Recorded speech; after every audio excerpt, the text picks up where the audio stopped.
The first American-sponsored covert operation to topple a foreign government during the Cold War took place in Albania.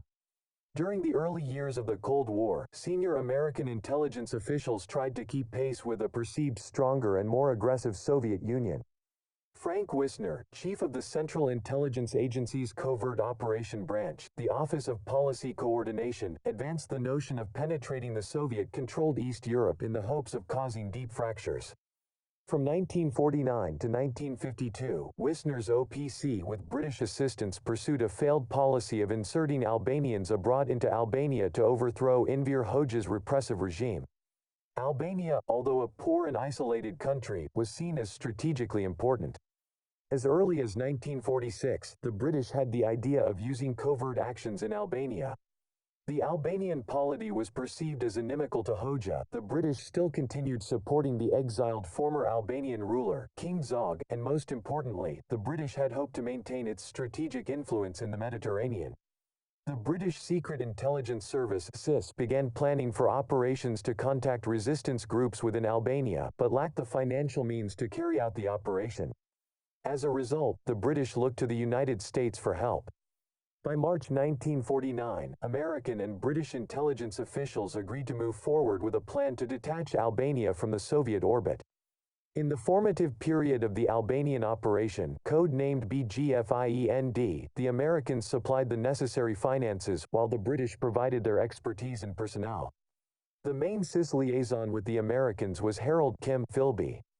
With assistance from the Albanian National Committee, the joint operation utilized willing members of the Albanian diaspora to wade, walk, or parachute into their homeland. After several months of training at an SIS training site in Malta, during October 1949, 20 Albanians reached the coast off of Albania's Karaburn Peninsula. Unfortunately, the Albanian military was prepared for the incursion, resulting in an immediate ambush. Although the initial effort was furtive, the OPC was encouraged by reports from the few Albanians that survived that it was possible to organize a resistance movement. Due to multiple incidents of sensitive information leaking from the Albanian community in Rome, the second round of Albanian insurgents was trained outside of Heidelberg. This second attempt inserted 250 Albanians by land or air. Again, Hoxha's forces were waiting for the operatives. The continual failure of the operation led the British to believe the effort was futile and withdrew by 1951. Coinciding with the British termination was the outing of Philby as a Soviet mole. In June 1951, Philby was declared persona non grata and all OPC operations were seen as compromised.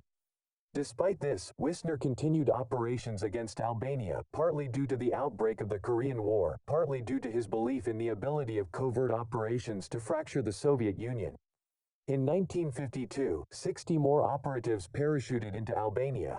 By the time operations were terminated, more than 200 Albanians were killed or captured, with corresponding reprisals that cost an additional 1,000 lives.